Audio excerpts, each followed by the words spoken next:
Tisztelt Hölgyeim és Uraim, üdvözlöm Önöket a Putnoki Reformszövetség videoblogjának következő adásában. Nem azért állok a gödörben, mert szeretnénk Putnokon a szénbányászat újraindítását megoldani, mert ehhez a Putnoki Reformszövetségnek nincs elég ereje és tehetsége. Azért állok itt, mert keressük a gödör alját, azt keressük, hogy a város gazdaságát az elmúlt 20 évben Tamás Barnabás, Fazekas Erika, illetve Kepec Zsoltnak hová sikerült lezülleszteni. Úgyhogy megyek, és kicsit még keresek gödör alján.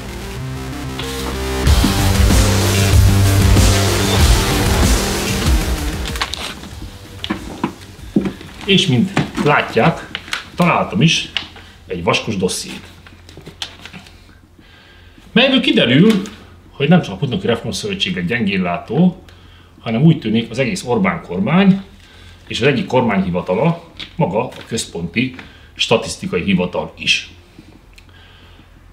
A történet kicsit régebbre nyúlik vissza, 2 évvel ezelőttre, 2011 vége, 12 eleje, amikor a kormányzat úgy dönt, hogy felméri a magyarországi települések gazdasági fejlettségét, felállít egy valós rangsort szociális, gazdasági, szegénységi helyzetről a települések között, azért, hogy világosan lehessen látni, hogy kit kell támogatni csak simán, kit kell kiemelten, és ki az, aki meg tudja a maga gondjait saját erőből oldani.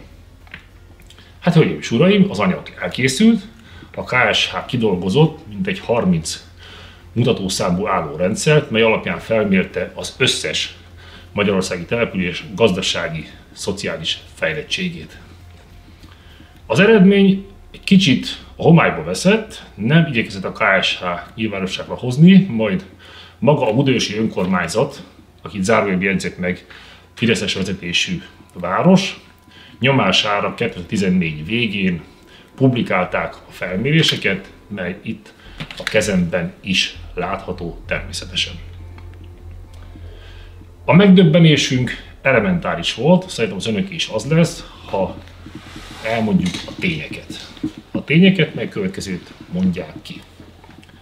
Jelen esetben Putnok város, hölgyeim és uraim, az ország összes városa közül gazdaságilag a legelmaradottabb település, szociálisan pedig a legszegényebb. Ezt nehéz elhinni, de látni fogják, mint eddig minden PRS videóban, azt a címet, ahol ezt önök is tudják ellenőrizni. Mielőtt bárki azt gondolná, hogy ezt valami Soros György által pénzelt amerikai alapítvány készítette, vagy esetleg a Gyurcsány kormány gondolt össze valami felmérést, azt ki kell, hogy ábrándítsam. Ez 12-ben a másik Orbán kormány idején készült, és a kormányzati hivatala készítette. Azok nagyon egyszerű volt, azért készítették, hogy később tudják dönteni arról, hogy kit milyen szinten kell fejleszteni. Hát, hölgyeim és uraim, akkor a tények, mint hogy eddig tőlünk megszokták. Putnok városa a 2400. helyen szerepel, az ország legelmaradottabb települése a városok között. Ez a szám így önmagában is riasztó, hogy 20 év alatt Tamás Barnabásnak, a Putnok Városi Egyesületnek, Fazekas Erikának és Kepec Zsoltnak hova sikerült a város gazdaságát szociálisan dönteni, hova sikerült levinni a valamikor szemlapokat látott település és az itt élő emberek életminőségét. De igazából ez akkor érdekes, ha megnézzük a környék településeinek helyezését, és akkor kicsit szemezgessünk. Bár éve, tőlünk alig 5-6 kilométerre, 1000-rel van a listán előrébb. De mielőttük végez Sajóvelezd, Dubicsány, de kapaszkodjanak meg, még Kirád is, igaz, csak néhány tized ponttal. Arról nem is beszélek, hogy Borsod-Nádast, vagy Sajóbábony, vagy éppen Szendrő mennyi van előttünk, arról már nem is érdemes szót ejteni. De hogy teljes legyen a kép, és kellően mindenki megriadjon és elszomorodjon, és érezze azt, hogy ez nem vicc, és nem azért forgatunk ebből a gödörből, mert megpróbálunk belőle poént csinálni, hanem ennek a szomorú valóságát akarjuk mindenki számára bemutatni. Ez a felmérés azért készült el, hogy majd látják a weboldalon, egyben meghatározza azt is, hogy kit milyen szinten kell támogatni. A támogató települések listáján Putnok előkelő helyen szerepel, egy nagyon előkelő helyen, mondjuk Ózd 1000-re van előttünk, itt ugye az az előkelőbb hely, aki minél hátrább van, hiszen annál inkább rászorul a kormányzat kiemelt támogatására. Szerintem az lesz az évtized kérdése Putnokon, hogy sikerült a Fidesz kormány alatt Tamás Barnabás fideszes országgyűlési képviselőnek elintézni azt, hogy 2015-ben jelentést birtokában, hogy önök meg tudnak majd tekinteni, Putnok a végén ne legyen kiemelten támogatott település. Hogy sikerült azt megoldani, hogy a legszegényebb város az országban, az nem számíthat a Fidesz kormány támogatására. Én úgy gondolom, hogy az a vita, amit az elmúlt években zajlott arról, hogy Putnok szociális helyzete, gazdasága hova süllyedt le, ezzel véget ért.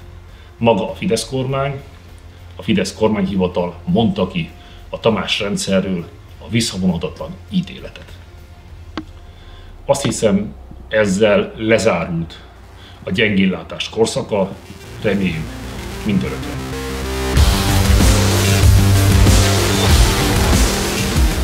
De hogy teljes legyen a kép, és ne csak negatív híreket mondjunk, akkor mondunk önöknek egy pozitívat is. Ma december 29-e van, a tegnapi nap jelentette a kormány, hogy a költségvetés tartalékából mintegy 7 milliárd forintot oszt szét közel 1000 önkormányzat között, és kezd úgy tűnni, hogy talán van az a hely, és van az a lehetőség, ahol még Putnoknak is jut valami, kapott a város 50 millió forintot, amit nagy örömmel konstatáltunk. De úgy gondolom, hogy az ellenzéket mindig az a kritika éri általában, hogy nem jelöli meg a forrást, hogy honnan lehet erre vagy arra pénzt szánni.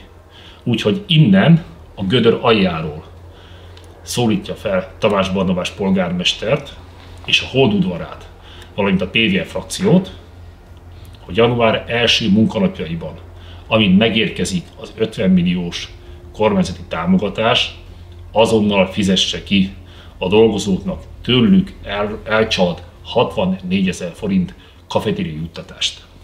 Mert ugye nem publikálták, tisztelt városvezető hölgyek és urak, de önök közül egy-két vezető nem kis jutalmat tett zsebre az év végén. Ezzel a dolgozóknak járó, őket megillető havi 8000 forint esbet utalvánnyal természetesen adósok maradtak, mintegy 8 hónap erejéig. Arra már ki se tértünk, a dolgozó számára biztosított szép kártya havi 4100 forintjából egy hónap sem került kifizetésre.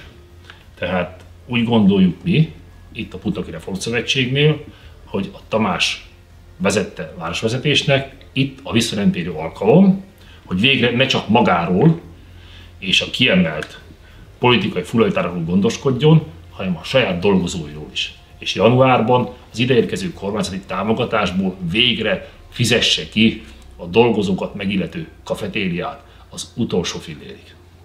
Hölgyeim és uraim, ha meg fog történni, ígérem, beszámolunk önöknek róla, addig is köszönöm megtisztelő figyelmüket, a viszontlátásra. Természetesen az anyagban az elhangzott információkat meg fog weboldal címeiben meg fogjuk találni. Viszontlátásra!